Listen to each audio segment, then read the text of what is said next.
నేను అన్నట్లుగా phone tapping వ్యవహారం పూర్తి స్థాయిలో రాజకీయ విమర్శలు ప్రతి విమర్శల స్థాయికి వచ్చేసింది. దీన్ని ఒక డిఎస్పీ సస్పెన్షన్ డిఎస్పీ మీద కేసులుగా మాత్రమే కాకుండా డిఎస్పీ సస్పెన్షన్ రోజే ఆ మరుసటి రోజే మనం మాట్లాడాం. దీని వెనక రాజకీయాలు ఉన్నాయి, దీని వెనక ఆర్థిక కోణాలు ఉన్నాయి, రకరకాల అంశాలు ఉన్నాయి. అక్కడి నుంచి మొదలు పెడితే ప్రతి అడుగున రకరకాల అంశాలు బయటకు వస్తున్నాయి, రకరకాల వ్యక్తులు బయటకు వస్తున్నారు, రకరకాల వివాదాలు బయటకు వస్తున్నాయి. ఇప్పుడు రాధాకిషన్ రావు మీద ఇంకో కేసు బుక్ అయింది నిన్న, ఆయన సర్వీస్లో ఉండగా ఉన్నటువంటి వివాదానికి సంబంధించి. అదే సందర్భంలో రాధాకిషన్ రావు మీద అసలు గతంలో ఆయన మీద ఒక అలిగేషన్ వస్తే ఉప్పల్ వైఎస్ఆర్ అని ఒక వైసీపీ నాయకుడు, అప్పట్లో అంటే కాంగ్రెస్లో రాజశేఖర రెడ్డికి అనుకూలంగా ఉన్న నాయకుడు, చాలా బలమైన నాయకుడిగా చెప్తారు ఆ ఉప్పల్ నియోజకవర్గంలో.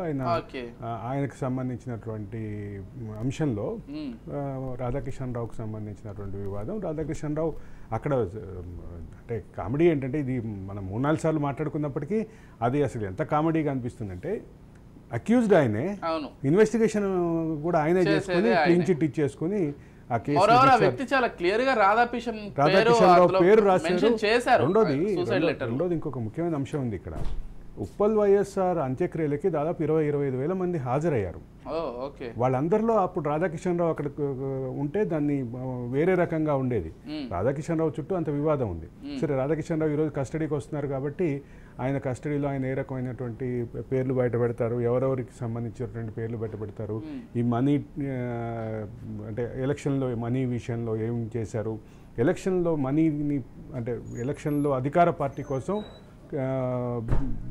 తరలింపు కోసం మన టాస్క్ ఫోర్స్ వాహనాలని వాడటం, వీటన్నిటికీ సంబంధించిన బయటకు వచ్చేటువంటి అంశం ఉంది. కాబట్టి ఇప్పుడు కీలకమైనటువంటి రాజకీయమైనటువంటి అసలు రాజకీయం మొదలైందని చెప్పాలి.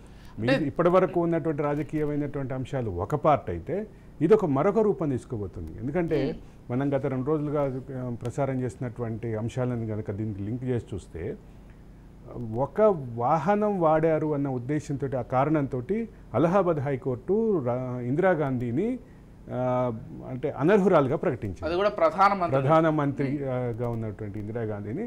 అది న్యాయవాద విద్యార్థులకైతే Rajnarayan versus state of UP case ఒక కేస్ స్టడీగా చెప్తారు. ఆ తర్వాత దాన్ని సుప్రీంకోర్టుకు వచ్చిన తర్వాత జస్టిస్ కృష్ణయ్యన్ మధ్యంతర ఉత్తర్వులు ఇచ్చారు. ఆ తర్వాత జరిగినటువంటి పరిణామాలు, ఎమర్జెన్సీ, ఇవన్నీ మనం చూసాం. సరే, తర్వాత జరిగినటువంటి పరిణామాల్లో సుప్రీంకోర్టు దానికి సంబంధించి ప్రైమా ఫేసిని తీసుకున్న పద్ధతి, దానికి సంబంధించి కొన్ని కేస్ స్టడీస్కి సంబంధించిన వివరాలు ఉన్నాయి. కానీ ఇక్కడ ప్రధానమైన అంశం ఏంటంటే, ఒక వాహనాన్ని నడిపినటువంటి వ్యక్తిని, దాన్ని డైరెక్ట్ చేసినటువంటి వ్యక్తిని, పాత్రని ఆధారంగా ఒక ప్రధానమంత్రిని పార్లమెంట్ సభ్యురాలుగా అనర్హురాలుగా ప్రకటించడం అదొక చరిత్ర. దాన్ని మనం దీనికి ఇక్కడ లింక్ చేసి చూస్తే, ఈ 39 మంది గెలిచిన వాళ్ళు కూడా రాధాకిషన్ రావు చెప్పిన మాట ప్రకారం అయితే ఈ పద్ధతిలో గెలిచినట్టే కదా, వీళ్ళని కూడా అనర్హులుగా ప్రకటించాలి కదా. ఇది ఒక లీగల్ ప్రాసెస్ ఇనిషియేట్ అవ్వాల్సినటువంటి అవసరం ఉంది. ఇది రాజ్యాంగపరమైనటువంటి చర్చకు ఆస్కారం. ఇది పక్కన పెడదాం. నిన్న కేటీఆర్ చేసినటువంటి వ్యాఖ్యలు నిజంగానే నాకు అర్థం కాలేదు. కేటీఆర్కి అంత ఎందుకు ఉలికిపడ్డారు అనేది నాకు ఇప్పటికీ అర్థం కాల. ఇప్పుడు వేగ్ విమర్శలు రాజకీయాల్లో, అసలు రాజకీయాల్ని వ్యక్తుల టార్గెట్గా వ్యక్తుల యొక్క వ్యక్తిత్వాన్ని నాశనం చేసే విధంగా మార్చిన క్రమంలో బీఆర్ఎస్ కూడా తన పాత్ర పోషించింది. అటు రేవంత్ రెడ్డిని కానీ, ఇటు బీజేపీ నాయకులను కానీ, బండి సంజయ్ని కానీ, వీళ్ళందరి వ్యక్తిత్వాన్ని హననం చేసేటటువంటి పాత్ర బీఆర్ఎస్ ఖచ్చితంగా పోషించింది. అటువంటి బీఆర్ఎస్ ఈరోజు తమ దగ్గరకు వచ్చేసరికి ఈ ఉలికిపటం అంటే వాస్తవాలు ఉన్నాయా లేదా పక్కన పెడతాం, కానీ అంత తీవ్రంగా, అంత అగ్రెసివ్గా కేటీఆర్ రెస్పాండ్ అవ్వటం, ఖచ్చితంగా ఆయన దాన్ని కూడా రాజకీయ కోణాలు, దానికి సంబంధించినటువంటి రాజకీయ అంశాలు మాట్లాడటం, న్యాయపరమైనటువంటి ప్రాసెస్ ఇనిషియేట్ చేస్తామని చెప్పడం, ఇవన్నీ కూడా కొంచెం ఈ కేసుని మరింత జటిలం చేస్తున్నారు తన వైఖరితోటి కేటీఆర్ అనేది. మరిన్ని ఊహాగానాలకు ఆస్కారం ఇస్తున్నారు అనేది అనిపిస్తోంది. మరిన్ని ఊహాగానాలకు ఏం ఆస్కారం ఇస్తున్నారు అనేది దగ్గర నుంచి మొదలు పెడితే, నిన్న మీరు చేసిన చికోటి ప్రవీణ్ తోటి చేసినటువంటి లైవ్ షోలో కొంతమంది కాలర్స్ చెప్పినట్లుగా, అంటే నిజంగానే ఐటీ మంత్రిగా కేటీఆర్ ఒక ప్రత్యేకమైనటువంటి సాఫ్ట్వేర్ తెప్పించారా, ఓ ప్రత్యేకమైనటువంటి డివైసెస్ తెప్పించారా, అది కూడా దాన్ని కూడా గ్రీన్ ఛానల్ని వాడారు. అంటే రష్యా నుంచి కొన్ని తెప్పించారు, ఇజ్రాయెల్ నుంచి కొన్ని తెప్పించారు, ఇట్లా రకరకాల ఊహాగానం. స్పెయిన్ నుంచి కొన్ని తెప్పించారంటూ మళ్ళీ కొత్త వార్తలు వస్తున్నాయి. సరే, ఇప్పుడు కేటీఆర్ నిజంగా తెప్పించారా తెప్పించలేదా పక్కన పెడదాం.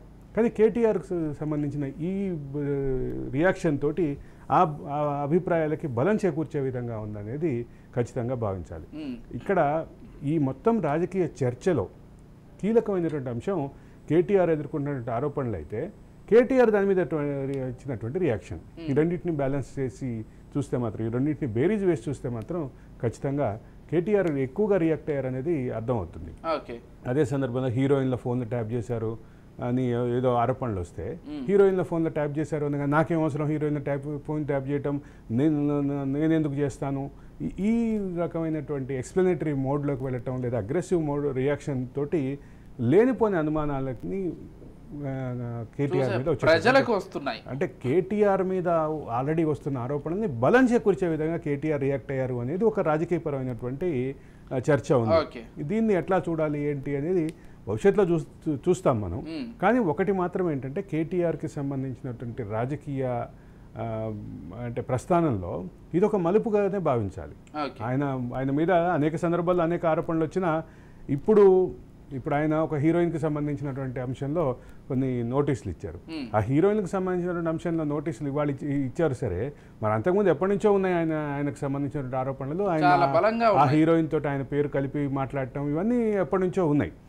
ఉన్నప్పటికీ ఇప్పటి స్పందనతోటి మాత్రం కేటీఆర్ గతంలో ఉన్నటువంటి రియాక్షన్కి ఇప్పుడున్న రియాక్షన్కి తేడా అయితే క్లియర్గా కనిపిస్తుంది. ఇక్కడ ఇంకొక మాట కూడా చెప్పాలి. ఇప్పుడు ఏదైతే మనం మాట్లాడుకుంటున్న క్రమంలో ఇప్పుడు ఏవైతే సాఫ్ట్వేర్ తెప్పించారు, ప్లస్ హార్డ్వేర్ తెప్పించారు, ఎక్విప్మెంట్ కొన్నారు, అది కూడా కేంద్ర ప్రభుత్వం అనుమతి లేకుండా కొన్నారు అన్న చర్చల నేపథ్యంలో నిన్న కేంద్ర మంత్రి అనురాగ్ ఠాకూర్ కూడా స్పందించారు. ఒకవేళ టెలిగ్రాఫిక్ చట్టం ఉల్లంఘన జరిగితే మాత్రం ఖచ్చితంగా కేంద్రం కూడా ఇన్వాల్వ్ అవుతుంది అని చెప్పారు. ఇన్నాళ్ళు కేంద్రం మౌనంగా ఉంది. ఇప్పుడు ఈ వ్యాఖ్యతోటి కేంద్రం తమ పాత్ర కేంద్ర దర్యాప్తు సంస్థలు కూడా రంగంలో తిరిగేటువంటి పరిస్థితి. ఇప్పుడు ఒక ట్రాన్సాక్షన్ జరిగింది అనుకోండి, సాఫ్ట్వేర్ కొన్నారు లేదా హార్డ్వేర్ కొన్నారు లేదా ఎక్విప్మెంట్ కొన్నారు, దీనికి సంబంధించినటువంటి మనీ ట్రయల్ ఉంటుంది.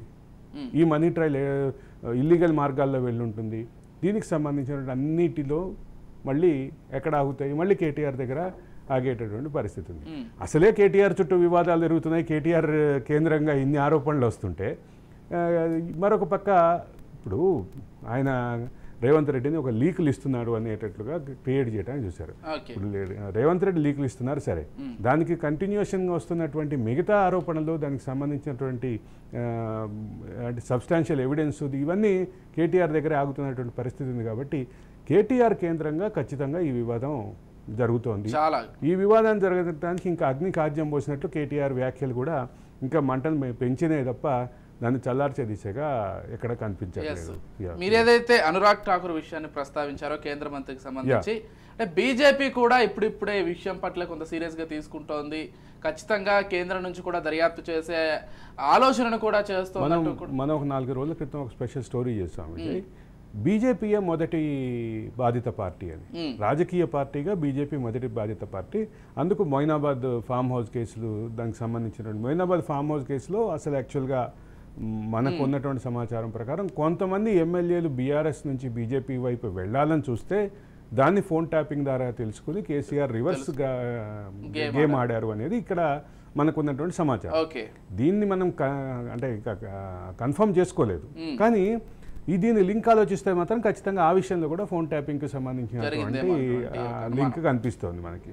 ఫోన్ ట్యాపింగ్ ఆధారంగానే దాన్ని ట్రేస్ చేశారని, ఫోన్ ట్యాపింగ్ ఆధారంగానే దీనికి సంబంధించినటువంటి ఇదంతా చర్చ జరిగింది అనేది ఒక అజంప్షన్.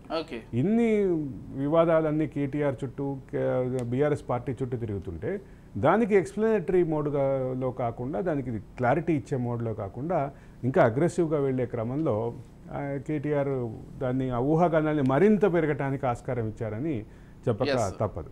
కేటీఆర్కి సంబంధించినటువంటి వ్యవహార శైలిని మాత్రమే నేను ప్రస్తావిస్తున్నా తప్ప కేటీఆర్ దీంట్లో ఇన్వాల్వ్డా కాదా అని నేను కాదు తేల్చాల్సింది, మనం కాదు, దర్యాప్తు సంస్థలు తెలుస్తాయి. కానీ కేటీఆర్ యొక్క వ్యవహార శైలి కారణంగా దీనికి సంబంధించి అజంప్షన్స్ ఇంకా పెరుగుతున్నాయి, దీనికి సంబంధించి ఊహాగానాలు ఇంకా పెరుగుతున్నాయి అనేది ప్రజల్లో కేటీఆర్ గమనించాలి, టీఆర్ఎస్ గమనించాలి అనేది నేను చెప్తున్నాను అంశం.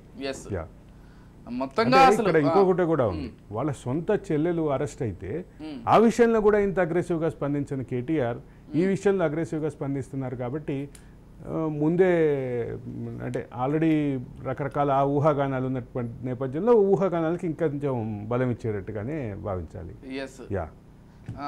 ఎలాగో చెల్లెలు కవిత గురించి కూడా ప్రస్తావించారు కాబట్టి ఆ కేసులో ఏం జరుగుతుంది అసలు అంటే బెయిల్ పిటిషన్కి సంబంధించి వాయిదా పడిన విషయం మనకు తెలిసిందే. దాంతోపాటు అరవింద్ కేజ్రీవాల్కి సంబంధించి కూడా ఆయన ప్రత్యేకమైనటువంటి కుర్చీ కావచ్చు ఇవన్నీ అడిగితే అవి కూడా ఇక్కడ ఇంకొక వివాదం కూడా నిన్న బయలుదేరింది. అంటే ఈడీ సంజయ్ సింగ్ ఎవరైతే ఉన్నారో, సంజయ్ సింగ్ మొన్న బెయిల్ వచ్చింది. సంజయ్ సింగ్ ఆమ్ ఆద్మీ పార్టీ ఎంపీ. సంజయ్ సింగ్కి బెయిల్ వచ్చిన సందర్భంగా ఆ బెయిల్ కోసం జరిగినటువంటి ఆర్గ్యుమెంట్లో సంజయ్ సింగ్కి వ్యతిరేకంగా వాదించిన ఈడీ తరఫున వాదించినటువంటి ప్యానెల్ ఆఫ్ అడ్వకేట్స్ లిస్టులో మన సుష్మా స్వరాజ్ కుమార్తె పేరు ఉండటం, ఆవిడ ఎంపీ అభ్యర్థి, బీజేపీ ఎంపీ అభ్యర్థి అవటంతో మరో కొత్త వివాదం తెర మీద బీజేపీ ఎంపీ అభ్యర్థి ఈడీ ప్యానల్ లిస్ట్లో ఉన్నారు అంటే ఈడీకి బీజేపీకి లింకు అనేది ఒక రాజకీయపరమైనటువంటి చర్చని ఆమ్ ఆద్మీ పార్టీ తీసుకొచ్చింది. ఐ థింక్ అన్సురి బజాజ్ అనుకుంటాం పేరు. ఆమె అంటే ఆమె ఎంట్రీ తోటి ప్యానెల్లో ఆమె పేరు రావడంతో మరో కొత్త వివాదం ఇప్పుడు చర్చలోకి వచ్చింది. అయితే బీజేపీకి సంబంధించినటువంటి అభ్యర్థి ఆమె పేరు పొరపాటున వచ్చింది తప్ప ఆమె మా ప్యానెల్లోంచి డిస్కార్డ్ అయ్యి చాలా రోజులైంది అని చెప్పి ఈడీ ఎక్స్ప్లెనేషన్. సరే, ఏదేమైనా ఆమ్ ఆద్మీ పార్టీ ఎంపీకి బెయిల్ వచ్చి ఆయన బయటకు వచ్చినా మళ్ళీ దాని చుట్టూ కూడా కొత్త వివాదం అయితే తిరుగుతోంది. ఇక్కడ ఒక విషయం గమనించారో లేదో మీరు, అంటే ముందు నుంచి కూడా కవిత విషయంలో కొంత తెలంగాణ సమాజం నిర్లక్ష్యంగా ఉన్నటువంటి ఈ సందర్భంలో ఈ ఫోన్ ట్యాపింగ్ కేసు కొంత సైడ్ అవుతుందో ఏమో అని చాలా మంది భావించారు. కాకపోతే సైడ్ అవ్వకపోగా ఈరోజు కవిత విషయాన్ని ఎవ్వరూ పట్టించుకోవట్లేదు, ఏ మీడియా సర్కిల్స్లో రావట్లేదు, కేవలం ఫోన్ ట్యాపింగ్ కేసుకు సంబంధించి మాత్రమే వస్తుంది. అసలు కవిత అరెస్ట్ అయి తిహార్ జైల్లో ఉందన్న విషయాన్ని కూడా చాలా మంది మర్చిపోయారు. నాకు తెలిసి విజయ్, ఇక్కడ నేను చాలా క్లియర్గా మనం మొదటి నుంచి మాట్లాడుతున్నట్టుగా అసలు ఒక పెద్ద అనుమానం నాకు కూడా, కవితని తెలంగాణ సమాజం డిజోన్ చేసుకుంది అనేది కొంచెం కనిపిస్తూనే ఉంది. కవిత అరెస్ట్ పట్ల తీవ్రమైన స్పందన లేవు అనేది డిజోన్ చేసుకుంది అనేది కనిపిస్తుంది. అసలు ఇప్పుడు కవితని కేసీఆర్ ఫ్యామిలీ డిజోన్ చేసుకుందా అనే అనుమానాలు వస్తున్నాయి. కేసీఆర్ ఇప్పటివరకు మాట్లాడలేదు, కేసీఆర్ సొంత మీడియా సంస్థ అగ్రెసివ్గా ఏమీ వెళ్ళట్లేదు ఆ విషయంలో. there are something is fishy, there are many doubts about మొన్నటి వరకు కేటీఆర్ హరీష్ రావు అయినా గాని తరచుగా వెళ్ళొచ్చే వాళ్ళు ఇప్పుడు అది కూడా లేదు. ఈ రిలేషన్స్ విషయంలో, ఈ మొత్తం దీని విషయంలో చాలా అనుమానాలు అయితే వస్తున్నాయి. ఈ అనుమానాలకి నివృత్తి చేయాల్సినటువంటి పరిస్థితి, మళ్ళీ ఈ అనుమానాలతోటి మళ్ళీ కొత్తగా ఇంకొక అగ్రెసివ్ స్టేట్మెంట్ ఇచ్చేటటువంటి అవకాశం ఉంది. అయితే నేను అడుగుతుంది ఏంటంటే, జనం మధ్యలో ఉన్నటువంటి అనుమానాలు, కేసీఆర్ ఎందుకు స్పందించలేదు అనేది సగటు తెలంగాణ వాడి మనసులో ఉన్నటువంటి అనుమానం. అంతే కదా. రెండో పక్కన కేసీఆర్ పార్టీ కూడా అగ్రెసివ్గా ఎందుకు వెళ్ళలేదు, లేదా తెలంగాణ సమాజం ఎందుకు స్పందించలేదు. మనం ఎప్పుడూ మాట్లాడినట్టుగా కవిత ఇంటికి కూతవేటు దూరంలో ఉండే జీహెచ్ఎంసీ మేయర్ కానీ, జీహెచ్ఎంసీ కార్పొరేటర్లు కానీ కనీసం వాళ్ళు కూడా వెళ్ళలేదు. మేయర్ పక్కన పెట్టండి, మేయర్ ఏదో రాజకీయ పరంగా ఆ తర్వాత జరిగినటువంటి పరిణామాల్లో ఆవిడకి 15 రోజుల తర్వాత ఏమో వేరే రాజకీయ పార్టీలో చేరారు. అది సరే, దానికి కారణం అది చెప్పొచ్చు. కానీ అదే పార్టీలో ఉన్నటువంటి పక్కనే అందుబాటులో ఉన్నటువంటి జీహెచ్ఎంసీ కార్పొరేటర్లు కూడా ఎందుకు స్పందించలేదు? కేవలం 10-20 మందో, 30 మందో, 40 మందో, 100 మందో కార్యకర్తల హంగామా తప్ప ఆవిడ వెళ్ళేటటువంటి మార్గంలో కూడా ఎక్కడా ఏం కనిపించలేదు. ఇదే కవిత ఈడీ నోటీసులు ఇచ్చి పిలిస్తే దాదాపు ఒక 10-20 ఫ్లైట్ల నిండా కార్యకర్తలు వెళ్ళారు, అక్కడ నాయకులు వెళ్ళారు, ఢిల్లీలో ధర్నా చేశారు, కవిత ఈడీ ఆఫీస్ దగ్గర హంగామా చేశారు, ఇంత చేశారు. అధికారం కోల్పోయిన తర్వాత ఈరోజు కవిత పరిస్థితి ఇది. కాబట్టి ఈ రాజకీయాల్లో అధికారం అనేది కేంద్రం, అధికారం చుట్టూ తిరిగేటటువంటి పరిస్థితి ఉంటుంది.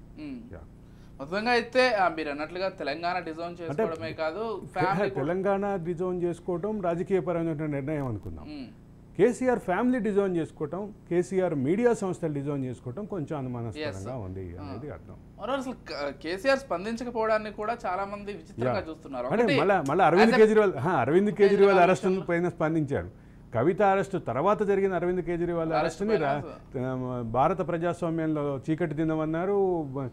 అరవింద్ కేజ్రీవాల్ని రాజకీయపరమైనటువంటి అరెస్ట్ అన్నారు, ఇంత అన్నారు. కానీ కవిత అరెస్టు మీద ఇంతవరకు పోనీ కుటుంబ సభ్యురాలిగా నేను స్పందించకూడదు అనుకున్నా కానీ పార్టీలో ఎమ్మెల్సీగా వ్యవహరించారు కదా.